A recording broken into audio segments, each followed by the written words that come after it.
This video is brought to you by Grandeur Warranty, your #1 online source for factory-backed extended warranties in the country. So Mary and I are here in beautiful San Diego, California. Seriously, look at the view. Look at that. Look at the view. That. Would you just look at it? I'm looking. Sometimes you just gotta say, would you look at that? We are here checking out the all-new 2025 Acura ADX. And some are gonna say that this is just an expensive HRV. But is it?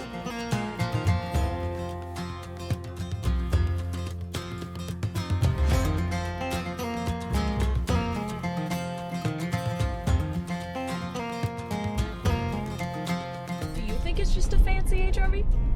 Well, I mean, what is the difference, right? You know, a fancier HRV to me would be considered like a high trim HRV. That's still the HRV, right? But this is an Acura and it's an ADX. So yes, it is on the same platform as the HRV, but they don't share the same powertrain.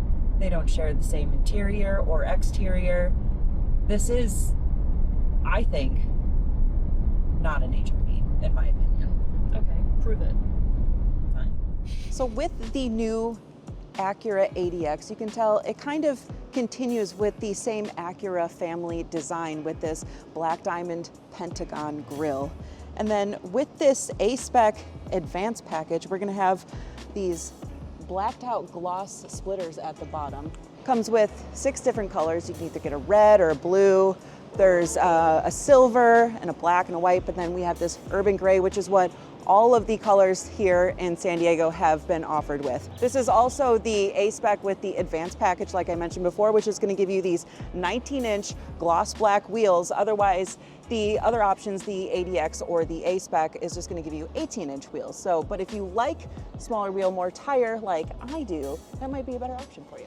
I feel very happy to be driving this because this is a pretty comfortable ride. It's You very don't smooth. feel a lot of the road. No, it's pretty smooth. I feel pretty, you know, Acura spent a great deal really making sure that this cabin is very quiet and you feel relatively unbothered from the outside. Now, the steering, the handling is pretty responsive. We've been going through a lot of these twisty, windy roads and it's been fun. However, my one gripe is that CVT.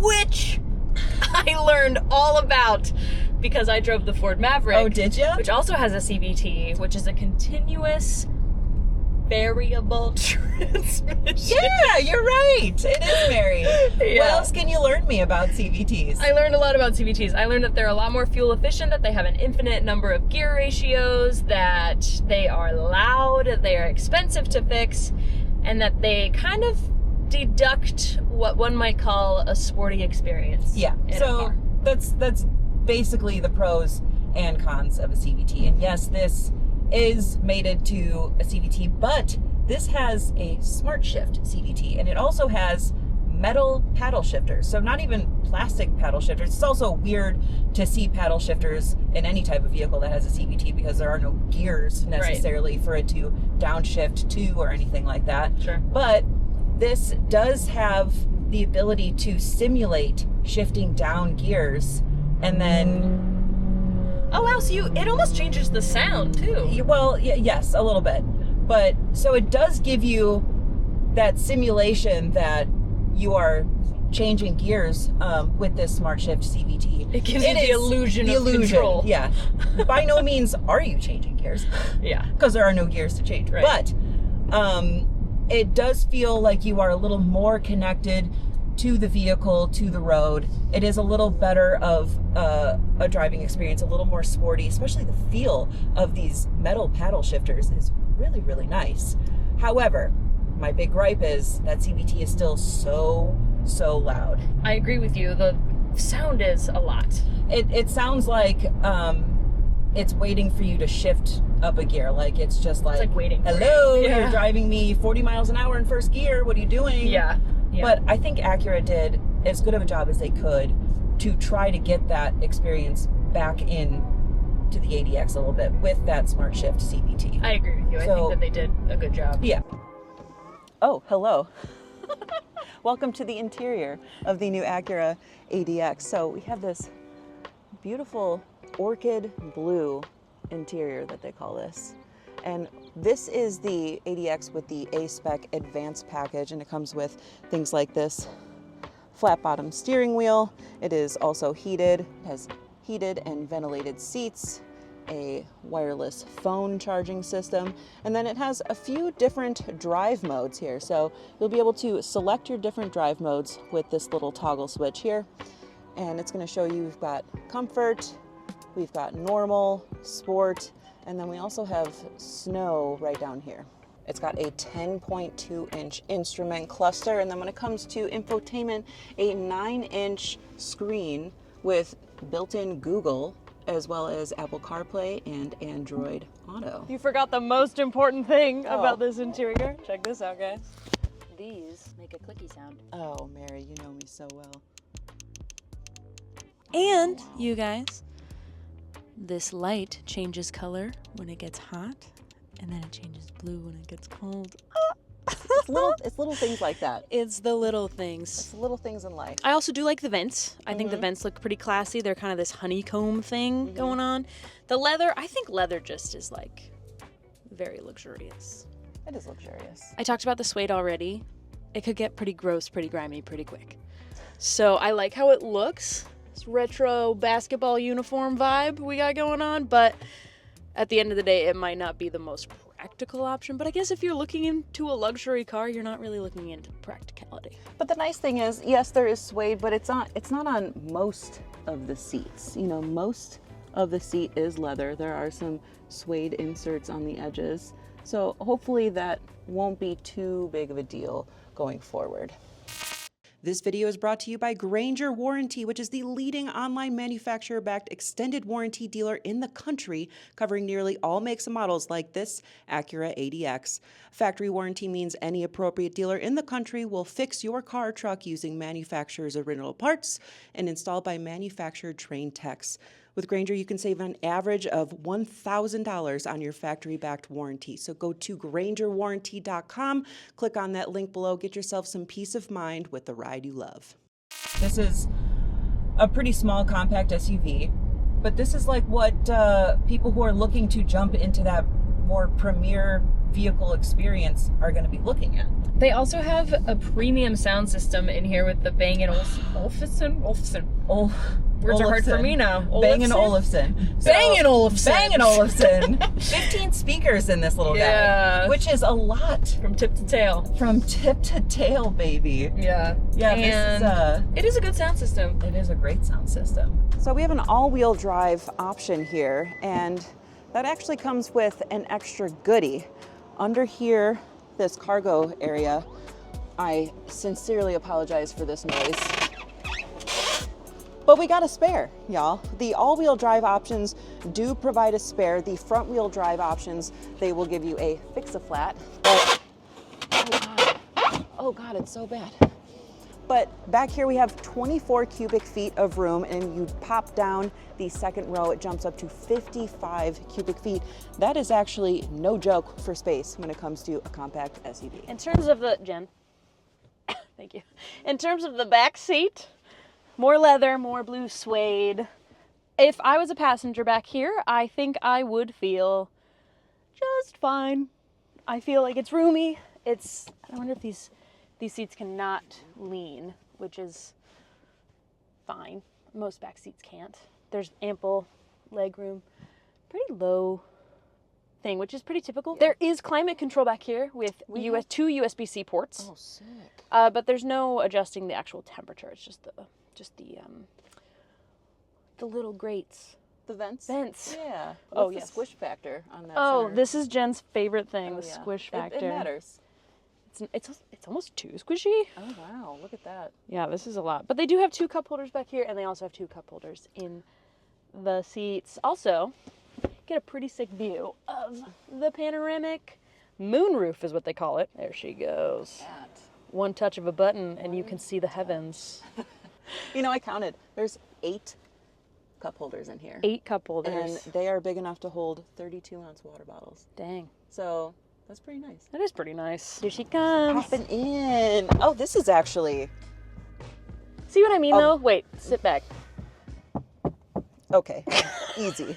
It helps that this dips up right here. I've noticed that there is a slope up right here. Yeah. If it was this height, this could definitely be a little more uncomfortable, but this is relatively pretty comfortable. I'm more impressed with the leg room. This is quite a bit of leg room for an Like, entry level.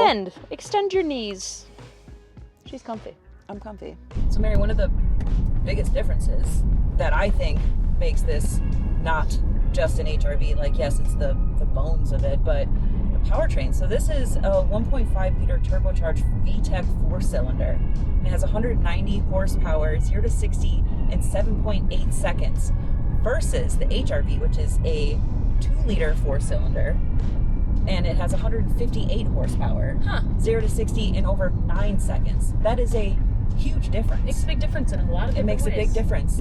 And look, 190 horsepower is by no means like a race car, but you can feel that this has got some pep underneath its step. This feels great. This feels adequate for what anybody would need. I don't feel like this would be dangerous getting on, an on-ramp for highway. Did you say that this was a smaller engine? This is the 1.5. And This is a HRV 1.5. 2? Yeah, this is a 1.5, but it's turbocharged, whereas the HRV is not turbocharged. So, yeah. Then of course there's price. So you can get the ADX for $36,000. There are 3 different trim levels. You can also get the ADX with A-Spec or A-Spec with Advanced package, like this one, which can be FAD, for $46,000. In terms of fuel economy, is it good? Is it bad? I mean, I'm right now on this specific ADX that we are driving, we are averaging about 22 miles per gallon. However, this is not properly broken in yet. It only has about 260 miles on the odometer. A baby, a child. So it doesn't have an accurate MPG reading as of yet, but this is rated for a combined 29 miles per gallon. Okay. Which is pretty great. Not bad at all. No, not at all. So we also got to talk to Jonathan Rivers, a product specialist with Acura, and my big question is, we have a lot of people that are going to think that the ADX is really just an expensive HRV, but I don't think that's the case. No, clearly not. I mean, look, you have to have different design requirements, performance requirements, features to really differentiate between the buyers, right? Of course. The buyer of an HRV is going to be in a different household income, and they're really going to be targeted differently, right? So someone that wants to come in and buy something like the ADX, they're coming after Acura because it's the premium brand, and they've got higher expectations, right? That's true. So what are some main differences between the ADX and the HRV? Well, the good thing is that, while you can share things like the platform technology, right? So the architecture, but that's the stuff that people can't see. Exactly. So, for example, everything they can see and touch, especially on the exterior, nothing's common. Everything, the sheet metal that you see here is exclusive to this product. There's nothing that's borrowed or carry over. So with that, you're going to have, very, very aggressive like character lines and sharp character lines that represent the Acura brand. LED lights that fall in the design language of Acura. Of course, the grille, the logo, things like that. So no, there's literally nothing the same. Other than just the platform, which, like you said, you're not going to see anyways. No, and it's a common industry practice, right? To spread development costs through several different vehicles, right? So it's really just for efficiency. Of course. Now, I feel like the interior is going to be one of the biggest differences. I think so. Let's pop in there and see.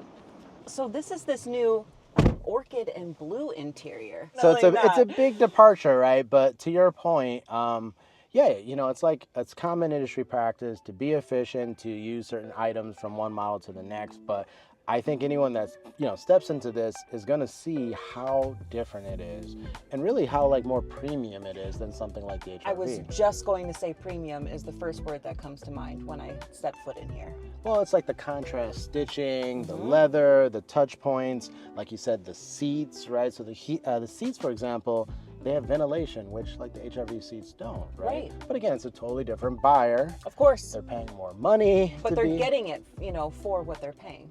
this is a lot of car for the money, right? Something like even this panoramic moonroof, it's not available on HRV, right? So looking at a different buyer type, you have to provide different feature set and, you know, premium touch points. Absolutely. I know that it's got a 15 speaker Bang & Olufsen sound system. Well, that is clearly not in the And HRV. That is, I mean, 15 speakers, that's no joke, especially for a compact SUV. Well, it provides 3D audio, so there's actually speakers right above your head. I noticed There's this. 4 in the headliner there, right? So, you know, that combined with like the aluminum speaker grills, this special like tweeter technology here in the A-pillar, it really gives you that concert-like sound. Yeah, you know, and I want to mention, with the CVT, I noticed it had these metal paddle shifters, and a lot of people will think like, why do you need paddle shifters with a CVT, right? But it's got that Smart Shift CVT, and it actually makes a difference that I noticed on our drive today.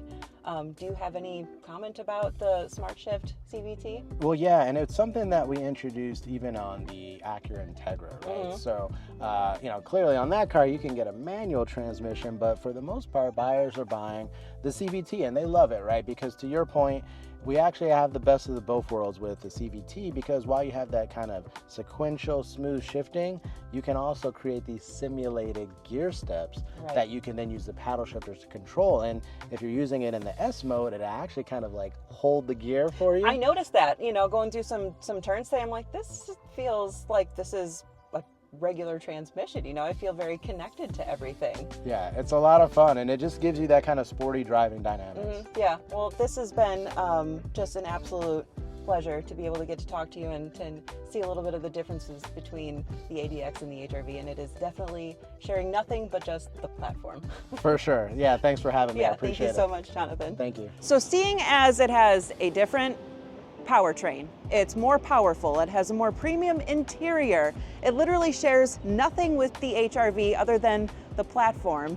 Obviously, it is not just an expensive HRV. Let me know what you guys think in the comments below. Check out alltfl.com for even more videos. This has been Jen and Mary. We'll see you next time.